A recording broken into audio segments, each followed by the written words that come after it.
Hello everyone, welcome back to my channel, and welcome to the third and final installment of my Wonder Woman character analysis. In part 1, we looked at the significance of Wonder Woman's roots as an Amazon, and in part 2 we examined some psychoanalytic concepts in her character that also contribute to our culture's constant misunderstanding of her. I recommend you check out those videos first if you haven't already, as I'll be referencing points in them throughout this video. In this final installment of the series, we're going to trace Wonder Woman's history and look at how she has been and still is misinterpreted and misrepresented by different factions of society. Our Amazon princess has had a long and varied past since her first appearance in 1941. So we're just going to focus on 3 points of her history before examining where she is today. The first 2 stops on her journey are well known to most comic fans. I'll sum them up here, but I encourage you to research them if you find either one interesting. After World War II, comic book superheroes lessened in popularity. The war was over, the atomic age brought a greater interest in science fiction, and psychologist Dr. Frederick Wortham published The Seduction of the Innocent. In this infamous work, Wortham blamed comic books for anything that was seen as a threat to the country's youth at the time. Batman and Robin were gay and encouraging homosexual behavior, Superman was a Nazi, and Wonder Woman was conditioning young girls to be mannish and lesbians. The book caused such a spectacle that a congressional hearing was held on the subject. As a result, comic book publishers created the Comics Code Authority and began policing their own subject matter lest the government censor them or worse, shut them down. Only 3 superhero comic titles survived the fiasco: Superman, Batman, and Wonder Woman. They underwent temporary changes, though, to comply with the culture. For Wonder Woman's part, she was to act more feminine and spend more time with her boyfriend, Steve Trevor. Her capability for masculine traits and her abilities as a warrior were downplayed. Thankfully, the period didn't last forever. As the 50s progressed and the Silver Age of comics set in, Wonder Woman returned to her core balance of femininity and masculinity, warrior and ambassador, the balance we spoke about in previous videos. Her next big alteration was in the opposite direction. In the peak of 1970s second-wave feminism, Wonder Woman lost her powers, her costume, and access to her home at Paradise Island, Themyscira. The now famed editor and writer Denny O'Neil, with artist Mike Sekowsky, attempted to focus on her inner strength by showing her effectiveness even without the usual superhero accoutrements. She gave up her powers and the ability to return home in order to save Steve Trevor's life. Then she donned a Charlie's Angels-style pantsuit and began taking martial arts lessons. The incident is now famous for feminist Gloria Steinem's response. O'Neil and Sekowsky's intention was to encourage young women to be strong and independent through the character, liberated from Themysciran and Justice League allegiances.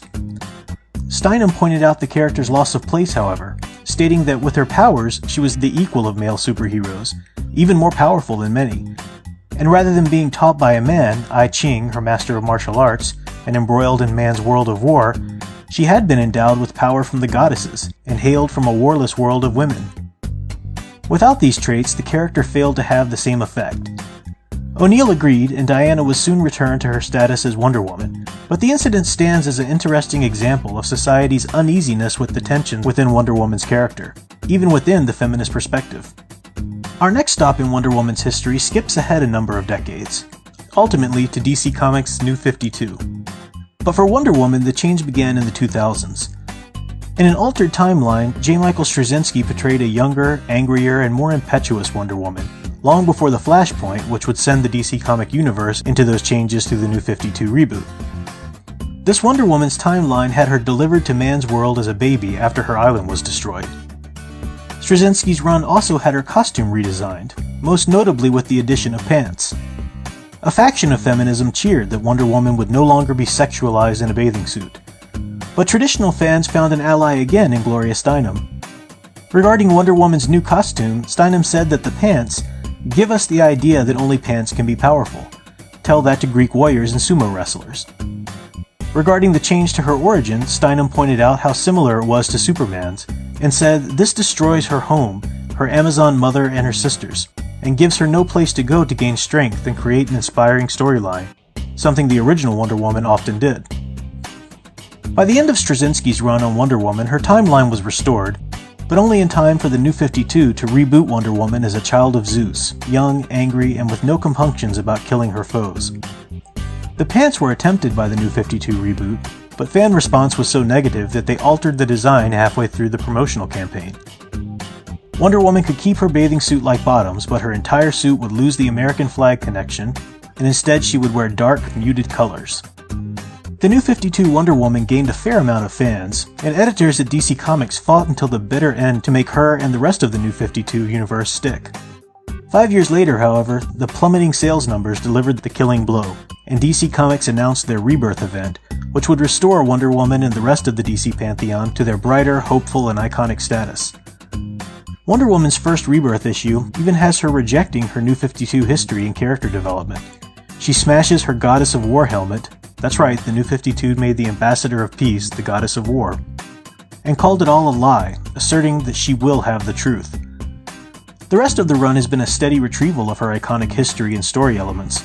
Once again, Wonder Woman returns to the balance between tensions where she is most effective. She's still in the process though, and as in the previous changes that missed the mark, her costume and origin was targeted, and are still returning to their iconic status. Understand that we're not speaking of matters of taste here. Different fans may prefer the look of this or that costume, and they have a right to their opinions. I myself like parts of the Straczynski's Wonder Woman look. But by looking at her character through a cultural study lens, we're examining which costume and origin best serves her purpose in our society. Not the purpose of an individual or a cause, but the purpose Marston created her for, and the one that she settled into for decades upon decades. Let's start with the costume then. In comics, cartoons, and film today, she is suddenly wearing the attire of a Greek warrior, with an armored breastplate, skirt, and knee guards. She carries a sword and a shield for her primary weapons. It is no doubt the culturally accurate nature and the happy functional medium between pants and bathing suit that has caused this new costume to stick around for so long. And it's not out of character for Wonder Woman to ever wear such attire. The warrior side of her would certainly have worn armor and wielded a sword and shield at times. The problem though is in making this her full-time costume. In appearance, she is now 100% warrior and 0% ambassador of peace and love allure. Her classic costume had a ceremonial aspect to it, reflecting the colors and patterns of the country she was first sent to. Her bracelets were signs of ancient Amazonian slavery and a warning to never again submit to man's ways. The fact that she used the symbols of her people's slavery as a shield against man-made bullets was loaded with significance. Now they appear as simply ornate arm guards. And her primary weapon had been her lasso of truth. She could and did use a sword and spear from time to time, but the lasso was her go-to, which symbolized her character's nature of subduing and converting rather than slaughtering. The constant imagery of Wonder Woman with a sword aligns her past Freud's bisexual to the phallic mother, which again tips her scale out of balance. Based on Wonder Woman's history, and on how anxieties in our culture have consistently attempted to alter her out of balance to no long-term avail, I believe it's only a matter of time before her armored look returns to her classic attire. Next, let's examine the current state of her origin. Traditionally, Wonder Woman's mother, Hippolyta, longed for a daughter, and was directed by the gods in some way to mold or form her child in either clay, sand, or stone. The details vary between some versions. One or more of the goddesses then brings the child to life as Hippolyta's daughter. This is a profound origin story loaded with significance. Wonder Woman is a type of Adam in the Garden of Eden, shaped from dust, to be the prime matriarchal creation for the world of man. She is also a Christ type, born of woman and divinity without the seed of man. The New 52 gave her Zeus for a father. Grant Morrison gave her Hercules, and at times she's been brought to life by Zeus or other male deities. But giving Wonder Woman a father, divine or otherwise, or even having a male divinity bring her to life, betrays the symbolically loaded origin story and alters her character development afterwards. It robs her of divine purpose and makes her just another demigod. The Rebirth comics have yet to make it clear what type of origin she is returning to. And if the trailers are any indication, the film appears to be going with some type of Zeus intervention. But as with the costume, it's only a matter of time before her origin is restored for the full effectiveness of her character.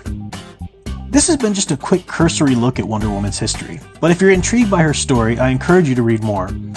For a great book on the beginning of comic books in general and the entry of pivotal superheroes into our culture, including Wonder Woman, I recommend Men of Tomorrow, Geeks, Gangsters, and the Birth of the Comic Book by Gerard Jones. It's a fun, easy, and informative read. I'll place a link in the description. In the meantime, tell me about your favorite Wonder Woman stories. Even some of the missteps in her history have rendered great stories.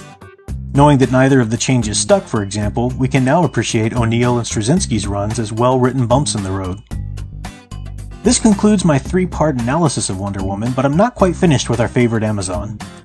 Next week, I'll give recommendations for some of the most iconic Wonder Woman stories for those new to the character or just new to her solo runs. If you enjoyed this video, click the thumbs up and consider subscribing to the channel. And until next time, keep enjoying and digging deeper into the superhero stories you love. Thanks for watching.